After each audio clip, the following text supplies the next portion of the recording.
internacional o banco o lo que sea, pues todas estaban del lado derecho, es decir, prácticamente esto fue un golpe inesperado y no sabemos la dimensión del trancazo. Entonces, ante el golpe, cuando es desprevenido el golpe, pues viene el miedo.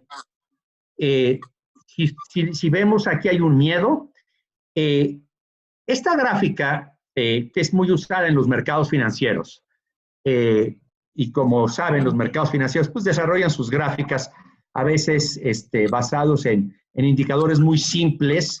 Este es uno de ellos. Este simplemente se le conoce como el VIX, que es la volatilidad implícita en muchos de los países. Y sí me gustaría señalar aquí, voy a hacer uso de que ya sé algo de tecnología estos años. He estado, estos días, ¿qué años? He estado viendo. Y vean ustedes cómo el miedo es brutal. En un momento dado, el miedo pues sube de una manera brutal. Porque es un golpe inesperado y nos enfrentamos los mercados se enfrentan a un cierto miedo que posteriormente empieza a disminuir. Esta gráfica está hasta el día de ayer, y ha empezado a disminuir ese miedo en la medida en que conocemos mucho más la dimensión o el tamaño del golpe. Como les insisto muchas veces, no es el golpe lo que duele, sino la incertidumbre de lo que puede pasar. Entonces, creo que eso poco a poco se ha ido internalizando y pues estamos en una parte de un miedo pues tal vez descendente, que no significa que el golpe no siga existiendo. ¿Sí? Lo que significa es que a pesar de que nos duele mucho el golpe, pues de una u otra manera lo estamos internalizando. La siguiente es una cosa que va muy relacionada con este miedo, y este miedo es la incertidumbre.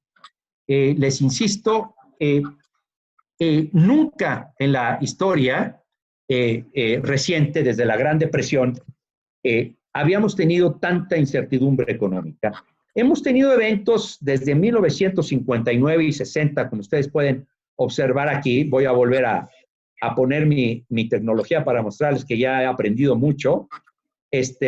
Aquí tenemos unos piquitos de incertidumbre, y luego tenemos la del famoso SARS, que se dio en los países asiáticos y con la guerra de Irak, que es uno de los primeros SARS que existen. Y luego tenemos la crisis del 2007-2008, que fue brutal, pero nunca, de hecho, se hablaba, si ustedes observan aquí, déjenme cambiarle, esta había sido la mayor crisis de incertidumbre que había habido, pero nunca habíamos visto esta. Sí. Entonces tenemos miedo, tenemos incertidumbre, y es un golpe que nos agarra pues completamente desprevenidos en el mundo. El rayito de esperanza, como muchos lo quieren ver, aquí me faltó un signo de interrogación, se lo voy a poner. Tenemos un rayito de esperanza en que la gente empieza a decir, ah, caray, es que a lo mejor esto fue nada más un trancazo durísimo y que después va a ser una B. Si ustedes observan, esta es una forma de B. China ya lo tuvo, si bien es una B que no llega a los niveles anteriores, el rayito de esperanza, por lo que incluso de repente los mercados empezaron a perderle el miedo y a recuperar cierto terreno, es que dijeron, ah, caray, es que puede ser en B, ¿sí? Quiere decir que puede haber una recuperación relativamente rápida. Sin embargo, también vemos que en Estados Unidos el trancazo es un poquito menor, no quiere decir que no sea, acabamos de ver el indicador de los Estados Unidos a veces es un poco más exagerado, que es el de desempleo, y es más exagerado porque es un mercado extremadamente flexible, que es una manera eufemística de decir que el trabajador está muy desprotegido. es tal vez el país donde los trabajadores están más desprotegidos en el mundo, y entonces es muy fácil echarlos, a diferencia de lo que puede ser en cualquier otro lado. Pero en términos de producción, el trancazo se siente más en la zona euro que en el propio Estados Unidos. Y aquí sí yo diría que la tasa de desempleo, como han señalado muchos otros, yo no soy el único, de repente no es el mejor indicador para comparar Estados Unidos con Europa, particularmente Europa, porque en Europa el trabajador tiene mucho más derechos y está mucho más protegido. Pero bueno, aquí un poco, es de Goldman Sachs, y Goldman Sachs también prevé una B. Y es muy importante que yo insista en esto de las Bs, queriendo decir que va a ser un golpe tremendamente brutal en el segundo trimestre, pero que va a haber una recuperación. Yo creo que esto, además, no está considerando, yo creo que todas estas siguen siendo aventuradas, pero no está considerando un posible rebrote, ¿no?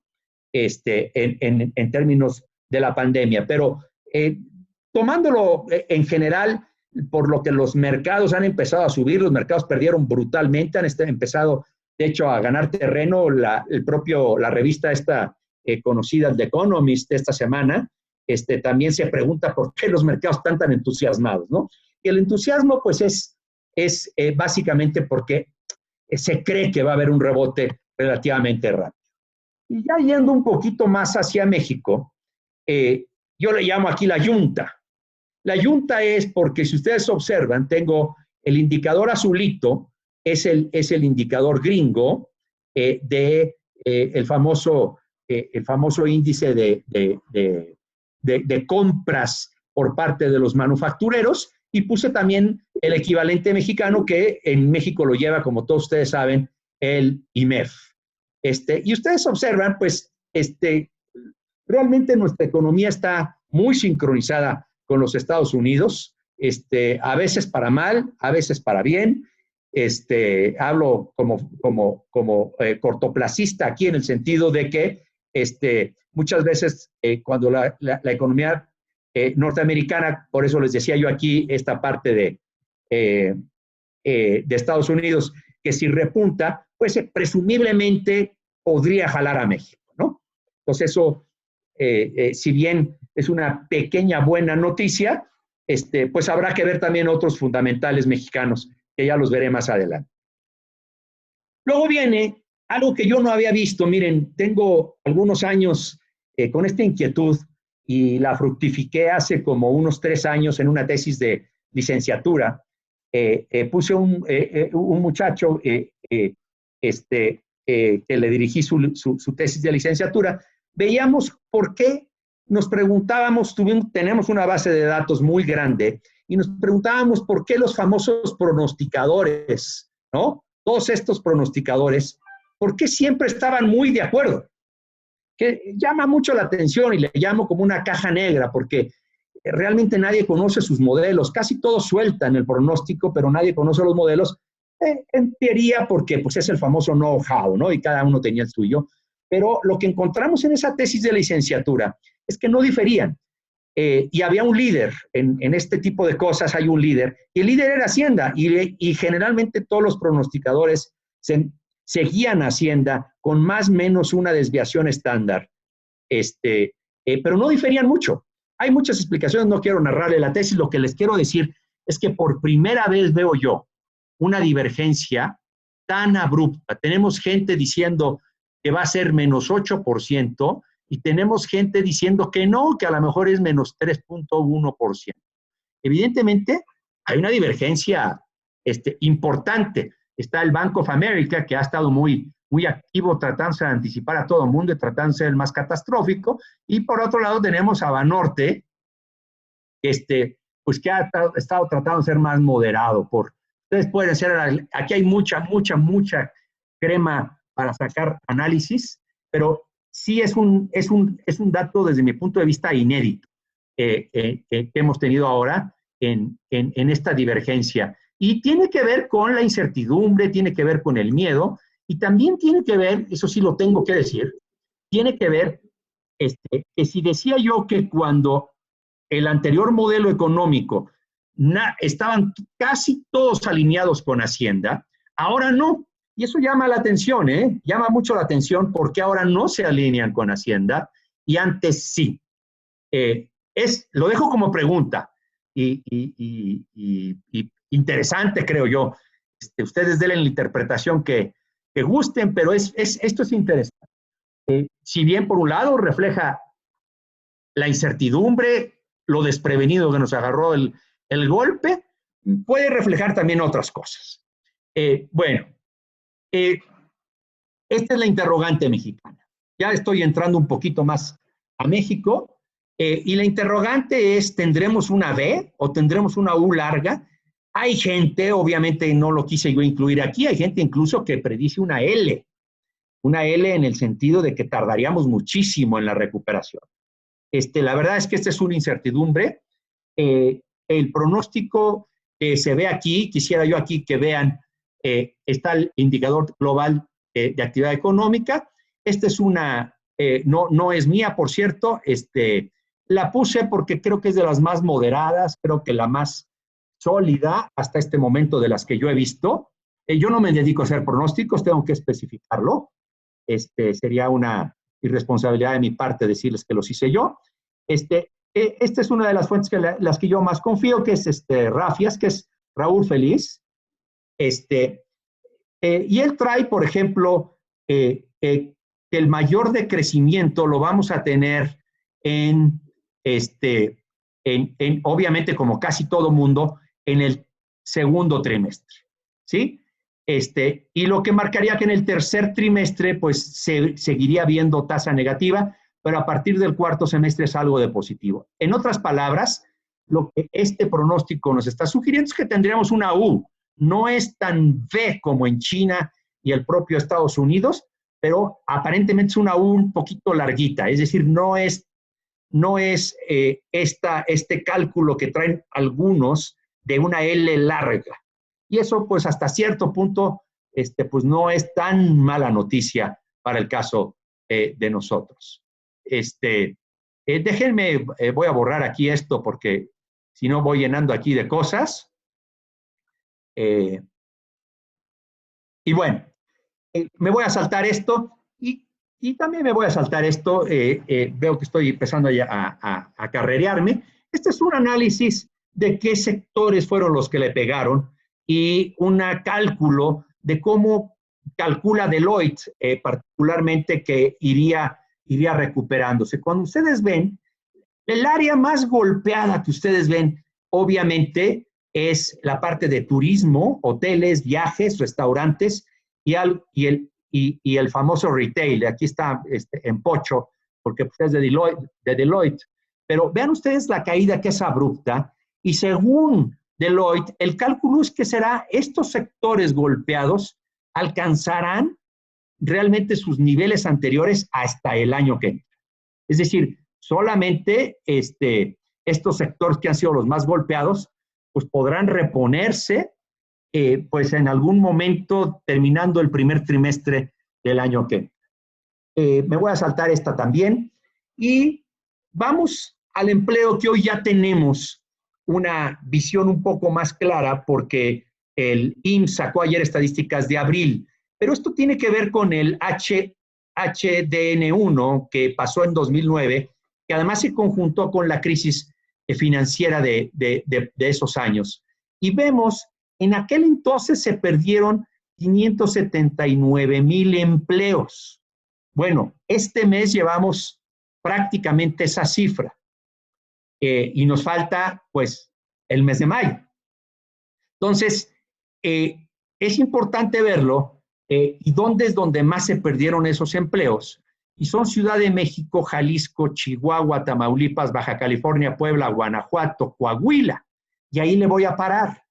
Y si ustedes ven los estados, el día de hoy en el periódico había algunos estados que dijeron: nosotros no vamos a seguir la reapertura que va a marcar el gobierno federal. Con la excepción de Ciudad de México, están todos los estados que les mencioné. Y si ustedes ven, son los estados que más pierden en la crisis. Tienen turismo, tienen construcción, tienen el famoso manufactura no esencial, que ahora se está uniendo otra vez a ser esencial, obviamente por presiones norteamericanas, pero son los estados perdedores. Es importante ver esto porque esto creo que una de las grandes consecuencias que trae toda crisis, y es realmente el mensaje que yo quería lanzar, todo este rollo se los estoy prácticamente diciendo, que son choques de demanda y de oferta, sí, pero los sectores que más sufren son turismo, que incluye todo lo que tienen ustedes ahí a su vista, el entretenimiento, la construcción. Servicios financieros no es tan inmediato, pero va a sufrir. Y el sector exportador, ¿sí? Con base en esto, nosotros lo que podemos ver es, a ver, ¿qué tanto México va a poder seguir confinado o no? Y aquí me gusta mucho esta frase, perdón que la ponga en inglés, pero los autores fueron Gordon Brown y Larry Summers, que dijeron, a ver, América Latina dice, bueno, vete a trabajar e inféctate, o sea, tenemos esta decisión que es una dicotómica, o quédate en casa y muérete de hambre con tu familia, ¿no? Y eso tiene que ver con esta grafiquita a nivel mundial, en donde nos dice por PIB per cápita cuál es la proporción de trabajos en el eje vertical que pueden hacerse en casa. Y como ven, México tiene 20%, 23% de los trabajos. Es decir, 75, 76, 77% no pueden hacerse en casa.